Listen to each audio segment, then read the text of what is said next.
दोस्तों, आपने यह तो सुना ही होगा कि ज्यादा बोलने वाले लोग अक्सर परेशान ही रहते हैं। क्या सच में ऐसा होता है? आज हम इस कहानी में जानेंगे कि ज्यादा बोलने वाले लोग क्यों ज्यादा दुखी रहते हैं और कम बोलने वाले क्यों प्रसन्न रहते हैं। यदि आप यह सब जानना चाहते हैं तो दोस्तों, कहानी को शुरू से लेकर अंत तक अवश्य सुने, तभी आप कहानी के सारांश को समझ पाएंगे। और दोस्तों, अगर आप हमारे चैनल पर पहली बार आए हैं तो चैनल को लाइक करें, शेयर करें और सब्सक्राइब कर दें ताकि हमारी अगली आने वाली कहानी का नोटिफिकेशन आप तक सबसे पहले पहुंच सके। तो चलिए दोस्तों, कहानी को शुरू करते हैं। बहुत समय पहले की बात है। एक आश्रम में कुछ शिष्य अपने गुरु के साथ रहते थे। जब आश्रम के सभी बच्चे दूसरे कामों में लगे होते थे तो एक बच्चा एक कोने में बैठा चुपचाप अपने आप में खोया रहता था। वो अक्सर किसी से ज्यादा बात नहीं करता था। आश्रम की सभी जिम्मेदारियां पूरी करने के बाद जहां सभी बच्चे पूरे दिन की घटनाओं की चर्चा करने लगते हैं, वहीं पर वो शांत रहने वाला बच्चा एक बरगद के पेड़ के नीचे बैठकर ध्यान करने लगता। सभी बच्चों को आश्चर्य होता था क्योंकि उसका कोई दोस्त नहीं था। वो अक्सर आश्रम में अकेला ही घूमता रहता था। ये देखकर उसके गुरु को बड़ी प्रसन्नता होती थी। उसे लगता था कि कोई तो है आश्रम में जो मौन यानी कि चुप रहने की ताकत को समझता है, उसके महत्व को समझता है। आश्रम के बारे में जब भी कोई जरूरी निर्णय लेना होता, उसकी राय जरूर लिया करते थे। लेकिन यही बात गुरुजी के एक दूसरे शिष्य को बड़ी खटकती थी, क्योंकि वो गुरुजी का प्रिय शिष्य बनना चाहता था। इसीलिए वो गुरुजी के सामने दूसरे बच्चों के कामों में कुछ न कुछ कमियां निकालता रहता था, जिससे गुरुजी उसे महान समझने लग जाए। अक्सर वो अपनी जिम्मेदारियां पूरी तरह से निभाने का दिखावा भी करता, चाहे उससे कोई सलाह ना भी मांगे, लेकिन फिर भी वो उन्हें अपनी सलाह देता रहता था। वो बहुत ही बातूनी शिष्य था और आश्रम के दूसरे सभी बच्चों में बहुत प्रसिद्ध भी था, क्योंकि वो सबसे हंसी मजाक करता रहता था, उनसे दिन भर बातें करता रहता था। इसीलिए उसकी सबसे दोस्ती हो गई थी। लेकिन जब आश्रम के गुरु उसकी राय ना लेकर दूसरे बच्चे की राय लेते थे तो ये बात उसे बड़ी खटकती थी। उसे ये लगता था कि वो उस दूसरे बच्चे से ज्यादा बुद्धिमान है, लेकिन गुरुजी फिर भी उसकी तरफदारी करते हैं। ऐसा नहीं था कि गुरुजी को बातूनी शिष्य के स्वभाव के बारे में पता नहीं था, लेकिन गुरुजी उसे अपने तरीके से सीख देना चाहते थे, ताकि उसकी ज्यादा बोलने की आदत, दिखावा करने की आदत, दूसरों में कमियां निकालने की आदत हमेशा हमेशा के लिए खत्म हो जाए और वो मौन रहकर ध्यान की गहराइयों को छुपाएं।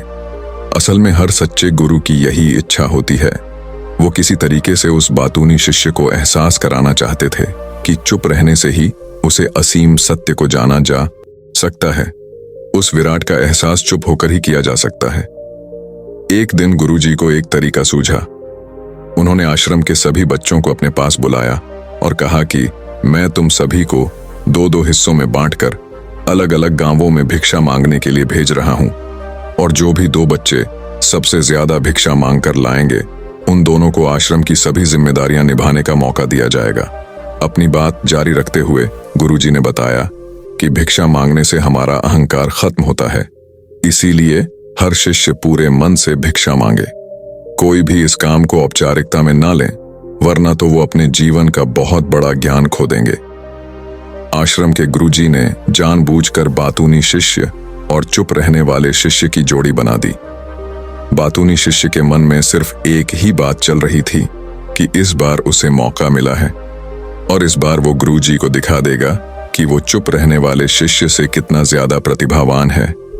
दोनों शिष्यों ने आपस में अपनी सहमति से निर्णय लिया कि दोनों गांव के अलग अलग जगह से भिक्षा मांगना शुरू करेंगे, ताकि भिक्षा मांगने का काम जल्दी खत्म किया जा सके।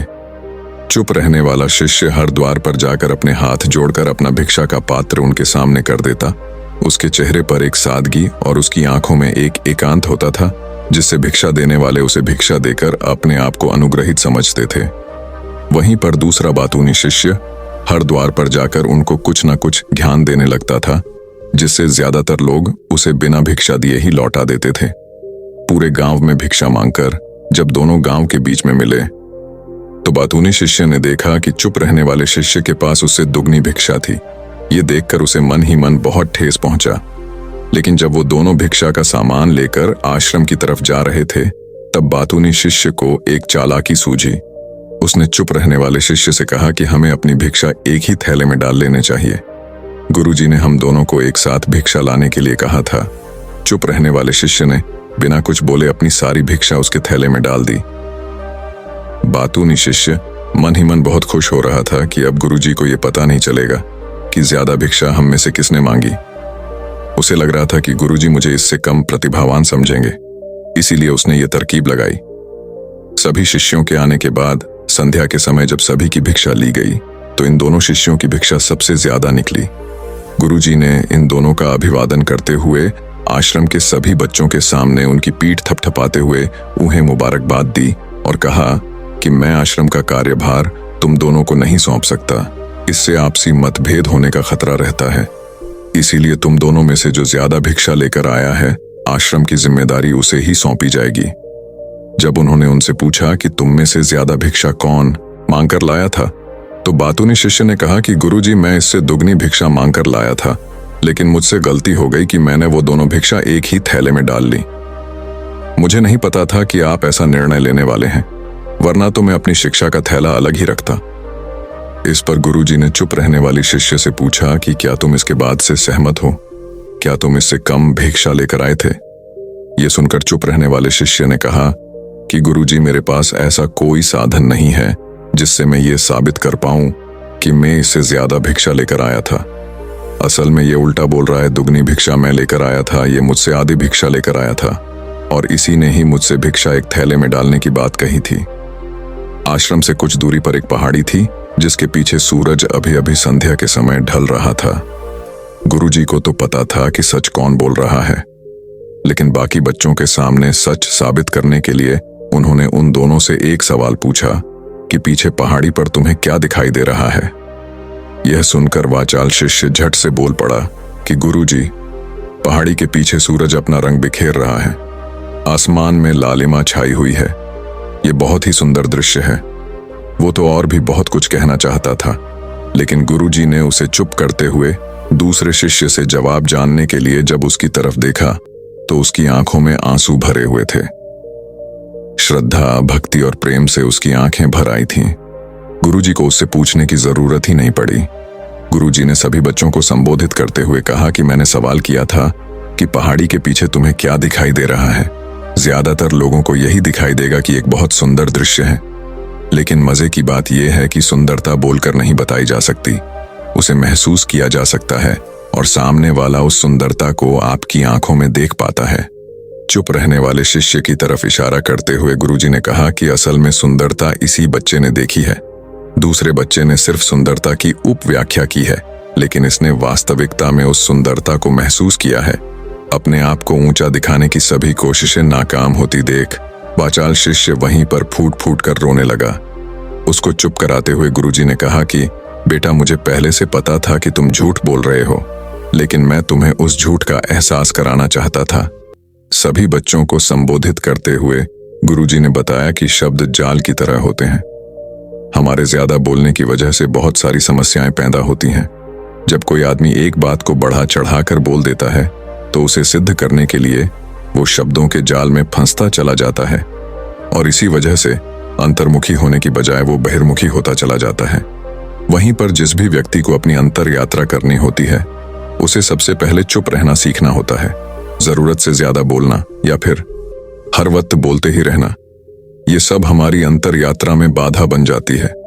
जब आप चुप रहने का अभ्यास करते हैं तो आप अपने साथ वक्त बिताने लगते हैं, जिससे कि आप अपने एकांत को जान पाते हैं। और एक बार अगर मन में एकांत स्थापित हो जाए तो आपकी आंखों में, आपके चेहरे पर वो सादगी, वो एकांत, वो स्पष्टता की झलक सब कुछ सामने नजर आने लगता है। कुछ साबित करने को नहीं रह जाता, कुछ बताने को नहीं रह जाता, सब कुछ आंखों में देखा जा सकता है। चुप रहने वाले शिष्य की तरफ इशारा करते हुए गुरुजी ने कहा कि अभी जो दृश्य है इस बच्चे ने देखा, वो ज्यादा बोलने वाला आदमी कभी नहीं देख पाएगा। वो अपनी बुद्धि से तर्क वितर्क करता रहेगा कि उसे क्या क्या दिखाई दे रहा है, लेकिन उसमें से वो महसूस कुछ भी नहीं कर पाएगा। उसे दिखाई दे जाएंगे पहाड़, सूरज या फिर उसकी लालिमा, लेकिन उस सुंदरता को, उस विराट को, उस अद्वित को वो कभी नहीं देख पाएगा। अगर चुप रहने की कला सीखनी है तो तुम्हें सबसे पहले एक बात ध्यान रखनी होगी कि तुम्हें किसी को भी प्रभावित करने की कोशिश नहीं करनी है। ज्यादातर लोग इसी वजह से ज्यादा बोलते हैं क्योंकि वो दूसरों को प्रभावित करना चाहते हैं, अपने आप को साबित करना चाहते हैं और उस साबित करने के चक्कर में वो शब्दों के जाल में फंसते चले जाते हैं और धीरे धीरे वहीं उनकी आदत बन जाती है। अगर कोई व्यक्ति दूसरों को प्रभावित करना चाहता है तो वो कितने लोगों को प्रभावित कर पाएगा? उसकी ये भूख बढ़ती जाएगी और वहीं संसार में सभी को कभी भी प्रभावित नहीं कर पाएगा। इसलिए यह समझने की बात होती है कि बहिर्मुखी होने की बजाय हम अंतर्मुखी होकर अपने आप को समझ सकते हैं। अपनी बातों को खत्म करते हुए गुरुजी ने अपना आखिरी संदेश दिया। उन्होंने बताया कि अगर कोई व्यक्ति ज्यादा समय तक चुप नहीं रह सकता तो उसे थोड़े समय से अभ्यास करना चाहिए। निश्चित संकल्प लेकर किसी व्रत की भांति दिन में कुछ समय या फिर हफ्ते में कुछ समय या फिर एक दिन चुप रहने का अभ्यास जरूर किया जाना चाहिए। इससे हमारी चुप रहने की आदत धीरे धीरे खुद ब खुद पनपने लगती है, क्योंकि एक बार जब हम चुप रहने लगते हैं तो हमें चुप रहने का आनंद पता चल जाता है। उसके बाद हमें प्रयास नहीं करना पड़ता, बल्कि हमारा मन आनंद की तरफ अपने आप बढ़ता चला जाता है। चुप रहने की कला सीखने के बाद आपकी बुद्धिमानी और आपकी स्पष्टता दोनों में बहुत ज्यादा फायदा होगा। वास्तविकता में जिसे दर्शन कहते हैं वो मौन रहकर ही किया जा सकता है। इसके बाद सभी बच्चों से कुछ समय चुप रहने का संकल्प लेकर गुरुजी ने अपनी बात खत्म कर दी और सभी बच्चे रात्रि का भोजन करने के लिए एक साथ भोजन कक्ष में पहुंच गए। और उसे बातूनी बालक को समझ में आ गया था कि चुप रहना क्यों जरूरी होता है। वह भी चुपचाप भोजन करने बैठ गया और भोजन करने के बाद सभी शिष्य जाकर सो गए। इस तरह इस कहानी का अंत होता है। तो दोस्तों, ये कहानी कैसी लगी आप हमें कमेंट सेक्शन में जरूर बताना। अगर अच्छी लगी हो तो लाइक करें और सब्सक्राइब भी कर दें, ताकि हमारे चैनल पर आने वाली नई नई कहानी आपको सुनने मिल सके। दोस्तों, अपना प्यार बस इसी तरह बनाए रखिए। तो दोस्तों, मिलते हैं आप सभी से अगली कहानी में। तब तक के लिए अपना ख्याल रखें। धन्यवाद। नमो बुद्धा।